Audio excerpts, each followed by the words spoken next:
There are some people that they live almost entirely in their own head, daydreamers, so to speak, and they spend all day, every day, just daydreaming, coming up with scenarios. They don't live in reality. They're more so a citizen of their own mind rather than somebody that actually lives in the world.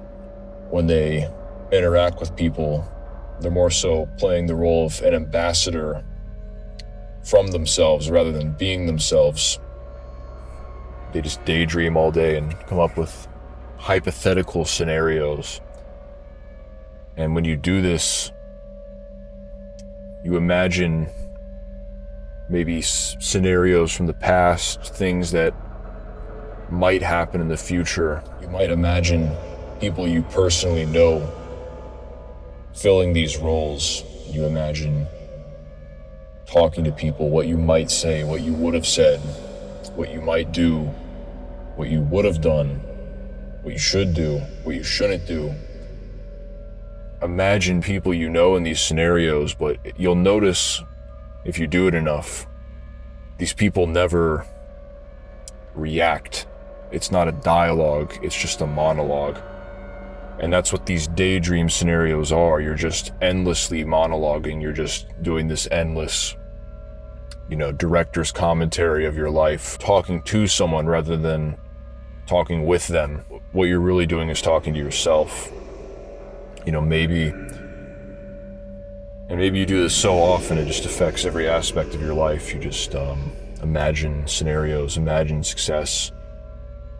There's a part of you that you admire, that you know is good. This is how someone should treat you, because that's how you would treat someone else. Maybe something happened to you and you just think about it over and over and over again. It's a state of insanity because you think about it over and over again, and you might think that maybe you'll come to a new realization, but you never do. It's just the same outcome every time. You think about something and then you think about the next thing and the next thing and the next thing in the same order every time. And maybe if you think about it again, you'll find new self-knowledge, new realizations about yourself, about whatever it is that happened to you. But no, you don't. This time you'll say it right. You'll think about it with perfect punctuation. You'll think about it perfectly this time. And maybe this mindset kind of keeps you trapped in something of a prison. Try and escape this prison of your room or your job. And you think about going on walks and escaping your situation temporarily by, I think I'll clear my mind, I'll go on a walk. You can't stop thinking about, whatever it is that's bothering you. And you just need to escape everything, yourself. Nothing you do makes it go away. It's just an endless self-torture in some sort of self-imposed hell. You think about plans and things you can do. What can I do today? What could I possibly do today to escape this thing that I've created for myself, this self-destructive cycle? How do I possibly escape this? Maybe you come up with delusions you can chase, but eventually you snap out of it. It's like, this isn't going to work. This isn't going to go anywhere. This is nothing. I'm toiling away. Everything I do is just meaningless toil that gets me nothing. I'm just wasting my time. I'm just wasting every day of my life. There's nothing you can do to change yourself. It's just, you're sort of just fucked from the beginning. From the very beginning of your life, you just didn't develop properly. You just didn't know how to communicate with people. There's 8 billion people all connected into this grand hive mind consciousness, and you're just unable to interface with it. You can't connect with it as hard as you try. And that's just such a fundamental flaw. You can't possibly hope to correct that. No amount of therapy or coping or whatever could ever help you.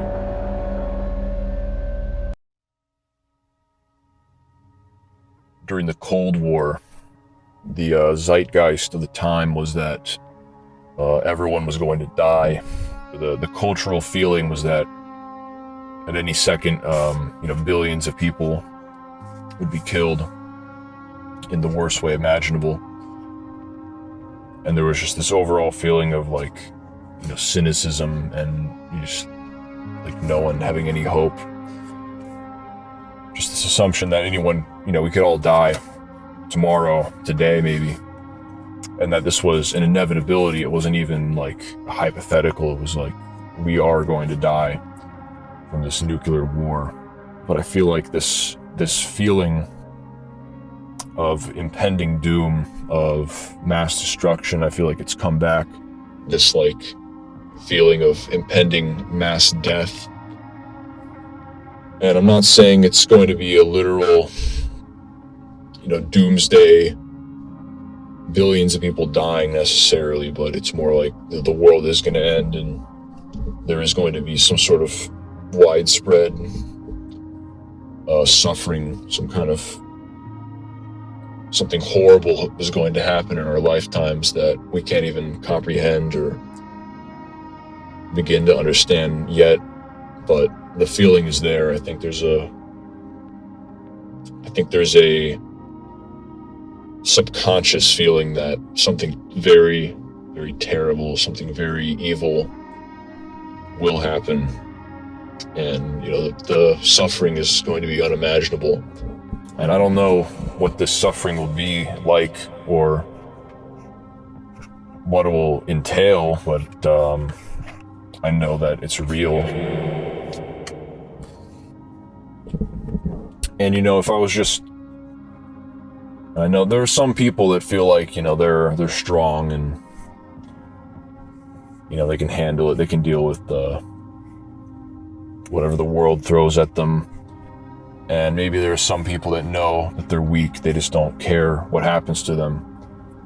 I just don't care what happens to me, it doesn't really matter. The world can swallow me whole and, it's whatever, but, you think about others and you think about your peers and, people personally, and it's you can visualize their downfall. People that you can, you want the best for people. You have this almost an unconditional pity for everyone in the world. You feel like you can't possibly hate anyone, and you just have this almost, the type of love that only a parent can have for their children. And you feel this love for everyone, but you have no faith in them. You just know that, the world, from what you've seen of the world, is just going to swallow them whole, just chew them apart. And you can visualize specific people in your life. You can just visualize how it's all going to fall apart before it even does. And, you can feel all their pain before it's even happened to them. And you're mourning for people that are still alive. It's going to come a lot sooner than you've ever expected. And you're grieving for people that are happy now. This is what I'm saying when I say that, some people feel a great sense of pity and just sorrow for the whole human race. Because it's like looking at a lot of children and how heartbreaking is that you have to watch children suffer endlessly, and you know that it's going to happen. They're going to suffer because no one ever taught them what good is and how to behave. And it's kind of like if you look at a dog that's been abused its whole life, and you can kind of see it in its eyes. Its whole life, it's just only known pain and abuse, and you can kind of see that in certain animals that have been abused their whole life. And you can see this, but you can just see that it's never been trained, and you can see that same sense of desperation and it just the lack of hope entirely in a lot of people. Just, like they don't even know what's going on. They don't even understand. They don't even understand that there could have ever been anything good. I don't know what I'm talking about. I don't know.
Okay, this is my last point of the night because I'm tired. I remember She's Coming Home. Get focused in. I remember doing She's Coming Home, the greatest short film ever made. Let me zoom out a little bit. There we go. Yeah, that looks cinematic as hell. That looks pretty cinematic. Driving home from She's Coming Home, a short film that I did. And I remember, and it's a very long story, what happened on that set. I could literally sit here. Maybe I'll vlog about that some other time, but it's like so much shit happened on that set. Oh my God. I could talk about it for 10 hours straight, nonstop. But long story short, it went very long, and I think we wrapped at 5 a.m. And I was driving home. The sun had come up and everything. It was like 10 in the morning. I had been up for 27 hours, something like that, and it was not like an easy 27 hours of jerking off. It's like leading a battle, okay? I'm managing a film set. I'm driving home from the set, and I'm very emotional, and I'm usually not an emotional guy. I'm usually very cold, very calculating, and I never get upset about anything. But I was so, I was going insane. I felt every emotion at once. It was like some form of, ecstasy, just feeling like crying and feeling angry and happy. I was driving home and I was just thinking about all the memories that had just happened, everything that happened on our set, and how it had just happened so recently. I mean, it had just happened a few hours ago, and yet it was already a memory, something that I knew I would never forget, something that I would probably obsess over for the rest of my life. I was thinking about the story. The meaning of the film clicked. We had never assigned a meaning to the film, and yet in just one moment it was, it all hit me. In this state of insanity and sleep deprivation and high emotions, it's all at once I realized what the film was about. It's about just the beauty and terror of life, and specifically of being young and being in love. We could not have come up with a better protagonist. It's like a young girl who is kind of naive, and she's kind of rebellious. She understands that the world is not a nice place, but I don't think she quite understands just how bad it is. She only rebels against the world because it's in her nature, because she's young. and that's what you have to do. But it hasn't quite hit her yet, just how, depraved the world is just yet. And, you just see it in those guys that are clearly leering at her, and you see it in just the system, like wanting to waste her time in college, wanting to, you see a foreshadowing of what she might become in her sister and what she might have to go through Brett. And some of these shots in the film, specifically like the shot of her in the house and coming out of the house, and maybe it was because we filmed it so late at night, it was like 5 a.m. and I had barely slept, and we were so stressed, and I was in a house that I was unfamiliar with. We were in an Airbnb we were renting. But something about that space, being in that space at that time, it felt so unnerving. It's very terrifying and ominous, like that shot of her coming out of the house. Something about it, I don't know. You can just see, you can like feel a childlike terror, and there's like terror for the world. And my point in all this is, it's like the only thing powerful enough to rebel against the depravity of the world is like a very innocent and pure love for others. You can kind of see it in that final shot. It's like some sort of victory over evil is something so simple. I felt like I explained it to my co-director a lot more eloquently. I remember I called him and told him all this, but I told him it in like a very short and simple way, not in a 7-minute rant in my car. I told him like in like a few sentences. I gave him the shortened version, and he was like, "Yeah, it's real cool, man. Yeah, that's real cool, man. I agree." I think that's what he said. All these notes I wrote down. A lot of shit, a lot of garbage.